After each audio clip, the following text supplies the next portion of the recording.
I'll be very honest with you. I did not sit for placements for approximately 1 month.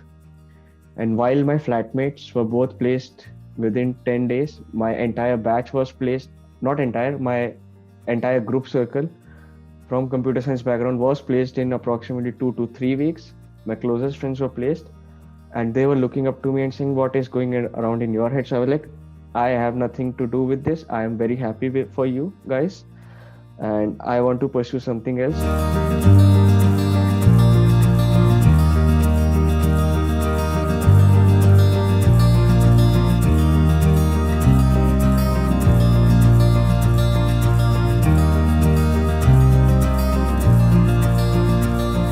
Hi people, I am Himang. I passed out from DTU, Delhi Technological University in 2018. I was a student in computer science engineering and I was offered an on-campus placement offer from Deloitte India in cyber risk profile. I was offered a role of consultant and I have been with Deloitte ever since. It's been more than 2.5 to 3 years, 2.5 years now that I've been working with Deloitte.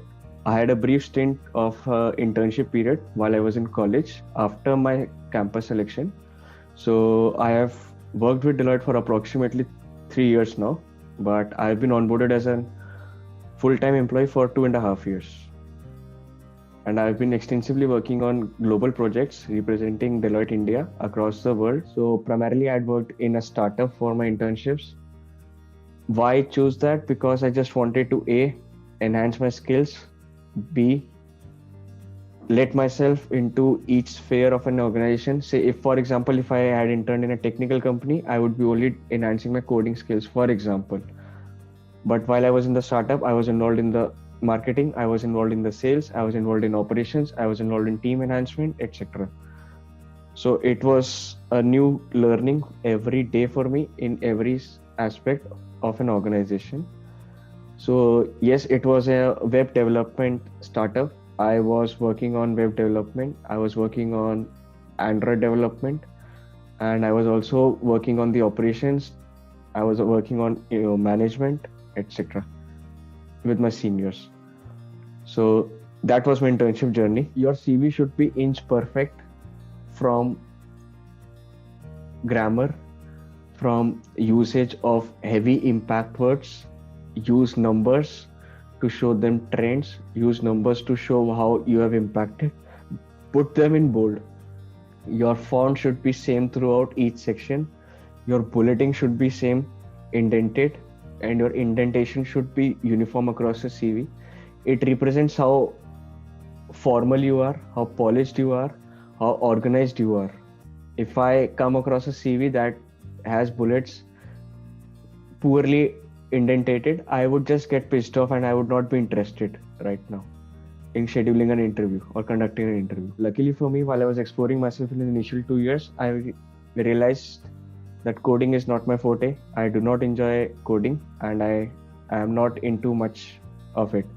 Like there was no zeal for me to get up at 2 and start coding. As much so that I started enjoying more of non-technical stuff. I started enjoying my management stints in the startup that I was doing and the operational stuff that I was doing. So I realized pretty early that I am not suited and I'm not built for coding despite me coming from a computer science stream. So I was adamant that I will not be a very happy person if I get into a technical company or a technical role. So I made sure that I will not make my life hell for 40 years that are coming up. So I started preparing for exams simultaneously during my 4th year, keeping in mind that my exam preparation will help me prepare for my placements as well. But my first priority was always my external examinations, not the placement. So I'll be very honest with you. I did not sit for placements for approximately 1 month. And while my flatmates were both placed within 10 days, my entire batch was placed, not entire, my entire group circle from computer science background was placed in approximately 2 to 3 weeks.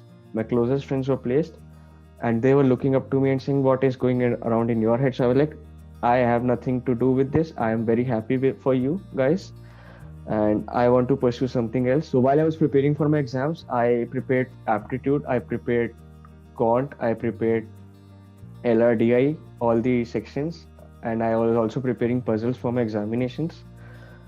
The level of the preparations was adequate for me to get through non-technicals initial test rounds.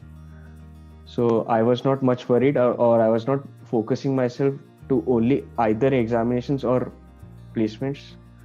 So I was sure about it that if I prepare for my examinations, I'll anyway be able to crack and clear any placement interview. Not placement interview, the placement first hurdle for written tests. So I was referencing to Arun Sharma. I was reading through R.S. Agarwal for quant. I was very active on Geeks for Geeks. I was just not reading through the questions and solving them mentally, but I've made sure to use the pen and paper to solve them and make notes. Even if the puzzles, I was thinking out loud just so that I hear I could hear the process out through and not just keep my thoughts within my head. So I think most of the students, we get relaxed and we get lazy to just trying to solve the sums orally. 7 out of 10 times, yes, we might get through them. 2 times out of 10, we might know the solution if we just pick up a pen and paper, just try hard, give it some time. And eventually there are questions you might just not be able to solve, but you will get through it. You will, at a stage, 15-20 days later, you will get through that. Given a set of 10 questions, you will be able to solve them within the time frame. So I think it is very necessary and important for us to just pick up the pen and just start solving the questions manually rather than mentally. I wrote the exams. I prepared for Deloitte. I read about the company. It was a notorious organization that had a reputation of having an upper limit of students who secured a score of above 90 would not be shortlisted for interviews. So it is important for students to learn and know about the company. I spoke with my seniors who got placed in Deloitte in the last 2 to 3 years. I consulted them for guidance, for knowledge, for how to prepare or what type of questions they generally ask, what is the level of questions they ask in the examinations, and what is the examination pattern like. Because yes, college students do refer to the previous years for their semester examinations, so why not for placements as well? So I went about reading about the company on Glassdoor. I spoke with few of more people outside my college on LinkedIn, just to know about the company, just to know about the culture, the latest available question patterns. And yes, the day of the questions, I was a bit confident. I was confident that yes, I will get through it. And eventually there was a small hiccup when the results were announced. So the wrong list got updated and announced, and I was not shortlisted, and I did not have any grudges. Okay, not my plate, I move on. But then the next morning, while I was preparing for something else in my college, I was completely motivated to that yes, Deloitte is behind me and I look forward now. I get a call early in the morning, 7 o'clock, that I have an interview scheduled at 11 a.m. and the list that was published last night was the wrong one. It was the reverse list, that the people who have been rejected for the interview. So yes, you might hear people saying luck do plays a part in placements. I'm telling you my own story that yes, it did happen. And I was not prepared for the interviews because I just slept the previous night. So I went about the interviews and I sat for the interviews and they went very normal, I think. So the tip I would give to students right now is to know about the company that you are sitting for. Try to get as much as knowledge as you can from your seniors who are currently working, because they've just joined the organization. So they will have a limited scope and not have much experience in the company. So they might just always only tell you the positives that they've been through. Say for example, if I've just joined the organization 2 months ago, I won't be into much of work. Speak with people who have been in the company for more than 1 year approximately now, so that you get to know what are the pros and cons, so that you can frame your answers accordingly. know the numbers of the company in the market, know the profile that you are appearing for. I would not want to give answers related to marketing if I am appearing for a software developer or vice versa. I would want to know I would want to come prepared to face a battle, to face an interview, rather than just giving an interview an impression that I just got through the interview by fluke, nothing else. Each department in an organization, not only Deloitte, have a different organization structure, have a different hierarchy to follow. I might be a fresher in Deloitte, so as my peers were. I was offered a role of a tag of a consultant while my friends were analysts. Primarily, what I've understood, at least from Deloitte, the analysts are mainly from Deloitte USI, and they are the supporting team for the United States front-end team. This is the majority, not the entirety. However, Deloitte India also recruited for analysts, and they were on the client-facing end and also on the supporting end initially. For my role as a consultant, I was directly onboarded to Deloitte India as a client-facing environment. So each company has a different hierarchy. Each company has different labels for organization structure. So even I have friends in technical companies who are working as software developers, but their role says analyst 1, analyst 2, etc.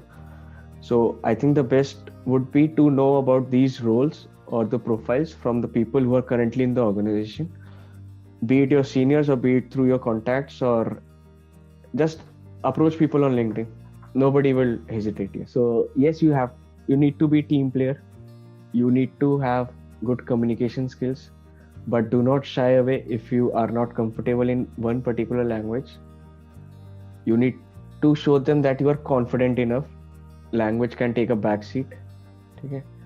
Then I personally believe you need to have good concentration levels for long hours. I would prefer a person having good concentration over long hours from my experience in Deloitte, because we usually sit on discussions lasting for 2 to 3 hours now. So you need to focus. Then you need to have good skills for data interpretation, I believe. You should be able to pick up patterns, pick up things rather quickly. And that's why the aptitude tests that each company conducts comes into picture right now. So a mix of all, but predominantly 3 things stand out for me. I would prefer a person fluent in any language, preferably why English, because it is a universal accepted language now. Have team skills, because you eventually have to work in a team of people. You do not work individually. And you need to have good data skills. At least for me, I will rate them here.